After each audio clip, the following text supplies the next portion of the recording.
Hello friend, आज हम फिर आपके अपने चैनल विजन क्लासेस वीआई पर बच्चों के डिमांड पर आज हम फिर इम्पोर्टेंट बहुविकल्पी प्रश्न लेकर आए हैं। यह बहुविकल्पी प्रश्न कक्षा 10 के भौतिक विज्ञान चैप्टर मतलब अध्याय जो है 4 से विद्युत धारा से लिया गया, जिसमें बहुविकल्पी के सभी प्रश्न होंगे। जो सभी प्रश्न इस वीडियो के अंदर हम कवर करेंगे। जो प्रश्न 4-5 साल से लगातार जो है किसी न किसी सेट में पूछा जा रहा है, वह भी जो है सभी हम बहुविकल्पी प्रश्न लेके आए हैं।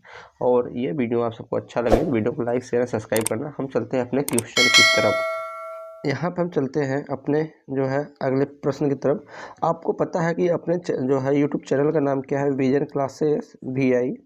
आप जाइए और विजन क्लासेस वीआई जो यूट्यूब पे सर्च करने के बाद वहाँ पे तुमको क्लास 10 क्लास 12 के ऑब्जेक्टिव हर जो है सब्जेक्ट का मिल जाएगा, जो तुम्हारे 2024 में जो बोर्ड एग्जाम के लिए बहुत ज़्यादा इंपॉर्टेंट होने वाला है। हम चलते हैं अपने प्रश्न की तरफ। हमारा पहला प्रश्न क्या है, हम अपने पहले प्रश्न की तरफ चलते हैं। पहला प्रश्न हमारा क्या कर रहा है कि निम्न में से कौन सा अर्धचालक नहीं है? सिलिकॉन, जर्मेनियम, पारा, इनमें से कोई नहीं। तो जो हमारा पारा है वह अर्धचालक नहीं होता है। हमारा आंसर जो है सी इज द राइट आंसर। अगले प्रश्न की तरफ चलते हैं। अगला हमारा प्रश्न क्या है, वोल्ट अपॉन एम्पियर प्रदर्शित करता है। यहाँ तो वोल्ट अपॉन एम्पियर किसको प्रदर्शित करता है? तो ये तुम्हारा ओम को प्रदर्शित करता है। किसको प्रदर्शित करता है? ओम को प्रदर्शित करता है। जैसे तुमको पता होना चाहिए कि यहाँ से जो आर बराबर होता है वो तुम्हारा होता है V upon I. V upon I होता है, तो वी का मात्रक वोल्ट होता है, अपन आई का मात्रक जो है एम्पियर होता है, तो आर का मात्रक क्या होता है? ओम होता है। ये इसको प्रदर्शित करता है। अगले प्रश्न की तरफ चलते हैं। अगला प्रश्न हमारा क्या कर रहा है, विद्युत परिपथ का मात्रक होता है। तो विद्युत परिपथ का मात्रक क्या होता है? एम्पियर, वोल्ट, वाट या ओम। विद्युत परिपथ का मात्रक जो होता है हमारा ओम होता है। क्या होता है? विद्युत परिपथ का मात्रक हमारा ओम होता है। तीसरा प्रश्न का आंसर जो है सी सही है। अगले प्रश्न की तरफ बढ़ते हैं। अगला प्रश्न हमारा क्या कह रहा है, हम यहाँ देखते हैं। अगला प्रश्न हमारा कह रहा है विद्युत धारा का मात्रक क्या होता है? वाट होता है कि वोल्ट होता है कि ओम होता है कि एम्पियर होता है? जल्दी से सभी बच्चे जो है इस कमेंट में जरूर बताना, इस जो है विद्युत धारा का मात्रक क्या होता है। कमेंट में जरूर सभी बच्चे बताना, हम बताएं। तो यहाँ विद्युत धारा का मात्रक जो होता है क्या होता है तुम्हारा? एम्पियर होता है। अगले प्रश्न की तरफ बढ़ते हैं। अगला प्रश्न हमारा क्या कह रहा है, अगला प्रश्न हमारा जो कह रहा है यहाँ से कि 1 और 2 और 3 ओम के 3 प्रतिरोधों का श्रेणी क्रम में जोड़ने पर उसका जो है समतुल्य प्रतिरोध क्या होगा? समतुल्य प्रतिरोध क्या होगा? तो जब यहाँ जोड़ने पर तुमको यह पता है कि श्रेणी क्रम में क्या होता है, यहाँ से हमारा फार्मूला होता है आर बराबर R1 plus R2 plus R3, ये फार्मूले होते हैं। तो यहाँ से जब हम जोड़ेंगे ये हमारा जो है R1 R2 प्लस R3, तो हमारे यहाँ से क्या होंगे हमारा, बताओ। यहाँ से जो हमारा R1 का मान दिया है 1 दिया है, R2 का मान 2 दिया है और R3 का मान 3 दिया है। 3 2 5 1 6, तो इसका क्या हो जाएगा? 6 ओम इज द राइट आंसर। 6 ओम इसका जो है आंसर होगा। अगले प्रश्न की तरफ बढ़ते हैं। अगला प्रश्न हमारा क्या रहा है, विभवांतर का एसआई मात्रक क्या है? मतलब विभवांतर का एसआई मात्रक क्या है? जूल, वाट, एम्पियर या वोल्ट। विभवांतर मतलब भी का जो एसआई मात्रक होता है वो तुम्हारा होता है वोल्ट। क्या होता है दोस्तों? वो एसआई मात्रक वोल्ट होता है। हमारा answer is the D, right. अगले प्रश्न की तरफ बढ़ते हैं। अगला प्रश्न हमारा क्या कर रहा है, विभव का मात्रक क्या होता है? विभव का मात्रक क्या होता है? तो यहाँ विभव का जो मात्रक होता है वो तुम्हारा वोल्ट होता है, क्योंकि विभव विभवांतर दोनों का मात्रक सेम होता है। अगले प्रश्न की तरफ बढ़ते हैं। 100 वाट में 220 वोल्ट के विद्युत बल्ब के तंतु का प्रतिरोध क्या होगा? तंतु का प्रतिरोध क्या होगा? 900 ओम कि 484 ओम, 220 ओम कि 100 ओम? तो इसका जो आंसर होगा 484 ओम होगा। क्या होगा? 484। 8वें प्रश्न का जो option number B is the right. अगले प्रश्न की तरफ बढ़ते हैं। टंगस्टन निम्नलिखित में से किस ताप पर पिघलता है? मतलब टंगस्टन को जब पिघलाना चाहेंगे, टंगस्टन मतलब जो बल्ब लगा था 100 वाट का, उसके अंदर जो स्प्रिंग लगी होती है उसी को टंगस्टन बोलते हैं। उसको हम किस ताप पे पिघलाएंगे? 2500 डिग्री सेल्सियस पे कि 3000 डिग्री सेल्सियस पे कि 3500 डिग्री सेल्सियस पे कि 4000 डिग्री सेल्सियस पे? तो कितने पिघलाएंगे दोस्तों यहाँ से? तो यहाँ से हमारा जो ऑप्शन है वह सी है। 3500 डिग्री सेल्सियस पे हम जो टंगस्टन को पिघला सकते हैं। अगले प्रश्न की तरफ बोलते हैं। अगला प्रश्न हमारा क्या कर रहा है, अगला प्रश्न हमारा जो है वैद्युत शक्ति, क्या वैद्युत शक्ति का मात्रक है एम्पियर, वोल्ट, ओम या वाट। तो वैद्युत शक्ति का मात्रक क्या होता है, यहाँ वैद्युत शक्ति का मात्रक जो होता है वाट होता है। और वैद्युत शक्ति किसे प्रेजेंट करते हैं, पी से प्रेजेंट करते हैं। अगले प्रश्न की तरफ बोलते हैं प्रतिरोध क्या है, प्रतिरोध का एसआई मात्रक क्या होता है, जूल, एम्पियर, वाट या ओम। प्रतिरोध को हम आर से प्रदर्शित करते हैं जिसका मात्रक होता है ओम। क्या होता है, ओम। 11वें प्रश्न का जो आंसर है डी इज द राइट। अगले प्रश्न की तरफ बढ़ते हैं।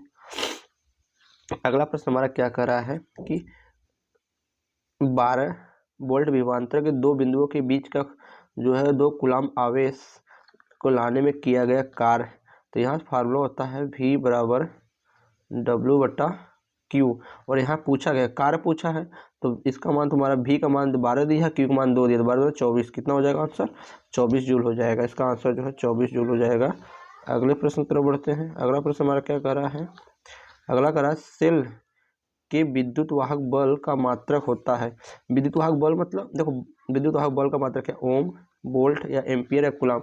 तो सेल के विद्युत वाहक बल का मान जो होता है वोल्ट होता है, क्योंकि विद्युत वाहक बल जो है बंद परिपथ के लिए लागू होता है और विभवांतर जो है खुले परिपथ के लिए लागू होता है। मात्रक दोनों का सेम होते हैं। अगले प्रश्न की तरफ बढ़ते हैं। अगला प्रश्न क्या कर रहा है कि एक अमीटर के स्केल पर 0 तथा 2 एम्पियर के बीच के 20 विभाव का इसका अल्पतमांक जो है विभाग है, तो इसका अल्पतमांक क्या होगा। तो अल्पतमांक क्या होगा, तो इसका अल्पतमांक होता है 0.1 होगा एम्पियर। क्या होगा, 0.1 एम्पियर होगा। आगे अगले प्रश्न की तरफ बढ़ते हैं। अगला प्रश्न में देखो, यहाँ प्रश्न ये ना देखो 30 महत्वपूर्ण प्रश्न जो है ना, ये तुम्हारे 2024 बोर्ड में इतना है श्योर कि ये पूछेगा ही पूछेगा, गारंटी मेरी है कि क्वेश्चन आएगा ही आएगा। हम अगले प्रश्न की तरफ बढ़ते हैं। अगला प्रश्न हमारा क्या कर रहा है, अगला प्रश्न जो हमारा है यहाँ से, आवेश का एसआई मात्रक क्या होता है, या आवेश का एसआई मात्रक क्या होता है। पहले हम बताते हैं आवेश को किससे प्रेजेंट करते हैं, क्यू से प्रेजेंट करते हैं। आवेश का एसआई मात्रक जो होता है वो कूलाम होता है। क्या होता है, कूलाम होता है। अगले प्रश्न की तरफ बढ़ते हैं। अगला प्रश्न हमारा क्या कर रहा है कि जब किसी चालक के तार में विद्युत धारा प्रवाहित होती है तो गतिशील कण होते हैं। कौन सा मतलब जब धारा प्रवाहित करते हैं तो उसके अंदर क्या गतिशील होते हैं, परमाणु, आयन, प्रोटॉन या इलेक्ट्रॉन। तो जो हमारे धारा है, धारा के अंदर जब हम आवेश को प्रवाहित करेंगे, बस धारा जब बहाएंगे तो उसके अंदर जो हमारे मुक्त इलेक्ट्रॉन मतलब इलेक्ट्रॉन गति करने लगते हैं। तो 16वां का answer D is the right. अगले प्रश्न की तरफ बढ़ते हैं। हमारा अगला प्रश्न जो कर रहा है यहाँ से, अगले प्रश्न की तरफ बढ़ रहे हैं। हमारा 17वां प्रश्न क्या कर रहा है, 17वां प्रश्न जो हमारा कर रहा है कि निम्नलिखित में से कौन सा विद्युत का सुचालक है। निम्नलिखित में से कौन सा विद्युत का सुचालक है, सल्फर, प्लास्टिक, आयोडीन या ग्रेफाइट। तो विद्युत का जो सुचालक है, यहाँ पे सुचालक बात कर रहा है, तो वो सुचालक जो हमारा होगा हमेशा क्या होगा, ग्रेफाइट। विद्युत का सुचालक क्या होता है, ग्रेफाइट होता है। अगले प्रश्न की तरफ बढ़ते हैं। अगला प्रश्न हमारा क्या कर रहा है, विभवांतर का मात्रक है। विभवांतर का क्या मात्रक है, विभवांतर का मात्रक होता है वोल्ट। अब इससे पहले बताया विभवांतर का मात्रक वोल्ट होता है। अगला प्रश्न हमारा जो है, अगला प्रश्न क्या बोला है, विद्युत बल्ब और तंतु कि किस धातु का बना होता है, मतलब किस धातु का बना होता है। विद्युत बल्ब के अंदर जो तंतु लगी होती है किस धातु का बना होता है, तो वो बताओ दोस्तों किस धातु का बना होता है। सभी बच्चे बताएंगे कमेंट में जरूर। तो वो बना होता है तुम्हारा टंगस्टन का। किसका बना होता है, टंगस्टन का। जो विद्युत बल्ब का तंतु होता है किस धातु का, टंगस्टन का बना होता है। अगले प्रश्न की तरफ बढ़ते हैं। अगला प्रश्न हमारा क्या कर रहा है, 10 ओम और 20 ओम के दो प्रतिरोध श्रेणी क्रम में जोड़ने पर समतुल्य प्रतिरोध का मान क्या होगा। श्रेणी क्रम का फार्मूला क्या होता है, R बराबर R1 प्लस R2।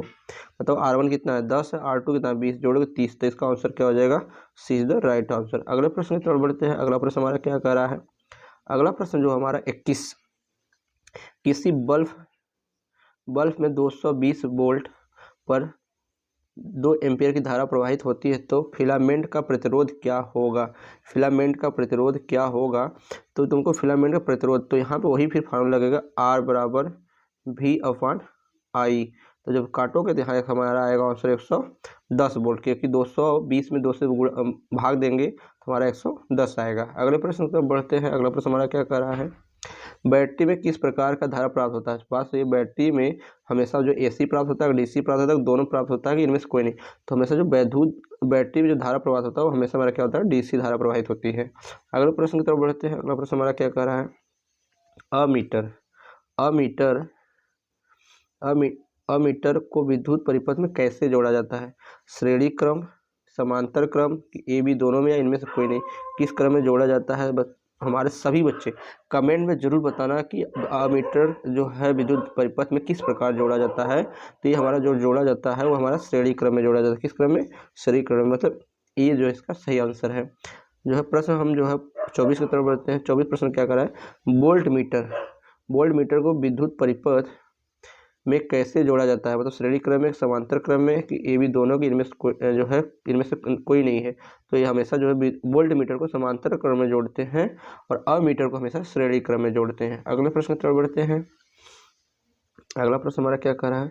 अगला प्रश्न हमें विभवांतर मापने वाले यंत्र को कहते हैं अमीटर, वोल्ट मीटर, गैल्वेनोमीटर, इनमें से कोई नहीं। तो विभवांतर नापने वाले जो है यंत्र जो होता है वो हमेशा क्या होता है? Volt meter. क्या होता है? वोल्ट मीटर से हम विभवांतर नापते हैं। 25 प्रश्न का B answer is the right. अगले प्रश्न की तरफ बढ़ते हैं। एक वोल्ट कहलाता है क्या? एक वोल्ट कहलाता है जूल अपॉन सेकेंड, या जूल अपॉन कूलाम, या जूल अपॉन एम्पियर, इनमें से कोई नहीं। तो एक वोल्ट है तो भी बराबर फार्मूला पढ़े होगा यहाँ से। भी बराबर जो फार्मूला होता है वो डब्लू अपॉन क्यू होता है। क्या होता है? डब्लू अपॉन, इसका मतलब क्या होता है? जूल, और इसका मतलब क्या होता है? क्यू। कूलाम होता है। तो इससे आंसर हमारा क्या राइट होगा? इससे आंसर हमारा जो है B answer is the right and joule upon coulomb होता है। एक वोल्ट बराबर जूल अपॉन कूलाम होता है। अगले प्रश्न की तरफ बढ़ते हैं। प्रश्न नंबर 27। प्रश्न नंबर 27 क्या कर रहा है? किलो घंटा का मात्रक है धारा का, समय का, विद्युत ऊर्जा का, या विद्युत शक्ति का? तो किलो घंटा जो है विद्युत ऊर्जा का मात्रक है। अगले प्रश्न में बढ़ते हैं। अगला प्रश्न हमारा क्या कर रहा है? 28वां प्रश्न हमारा कह रहा है कि 28 प्रश्न हमारा कह रहा है विद्युत कुंडली, विद्युत हीटर में की कुंडली में किसका प्रयोग किया जाता है? नाई, क्रोम का, टंगस्टन का, या तांबा का, या जस्ता का? तो हमेशा विद्युत हीटर पे जो कुंडली बनी होती है, स्प्रिंग जो लगी होती है, वो तुम्हारा नाइक्रोम का होता है। किसका होता है? नाइक्रोम का। 28वां ये आंसर राइट। अगले प्रश्न में पढ़ते हैं। अगला प्रश्न हमारा क्या कर रहा है? विद्युत चुम्बकी बनाए जाते हैं इस्पात का, चांदी से, पीतल के, या नरम लोहे के? तो हमेशा नरम लोहे से जो है विद्युत चुम्बक को बनाए जाते हैं। अगला प्रश्न जो हमारा है, अगला प्रश्न हमारा क्या कर रहा है? यहाँ देखते हैं। अगला प्रश्न में विद्युत धारा उत्पन्न करने की युक्ति है जनित्र, मोटर, अमीटर, या गैल्वेनोमीटर? तो विद्युत धारा जो उत्पन्न करने की युक्तियाँ हैं वो हमारी क्या है? जनित्र युक्तियाँ हैं। क्या है? जनित्र युक्तियाँ हैं। और दोस्तों ये वीडियो अच्छा लगा हो तो वीडियो को लाइक, शेयर और सब्सक्राइब करना, जिससे हमारी नई नई वीडियो का नोटिफिकेशन आप तक पहुंचता रहे। हम जो है तुम्हारे हाई स्कूल, इंटर, मतलब क्लास 10, क्लास 12 का जितने भी बोर्ड एग्जाम के बच्चे हैं उनको जल्द से जल्द हम अच्छे से अच्छे जो है नंबर दिलाने की कोशिश करेंगे। तो इससे जो है अच्छे अच्छे वीडियो हम लाएंगे उनके बीच में, जिसका नोटिफिकेशन आप तक पहुँचे। तब तक के लिए दोस्तों टेक बाय बाय।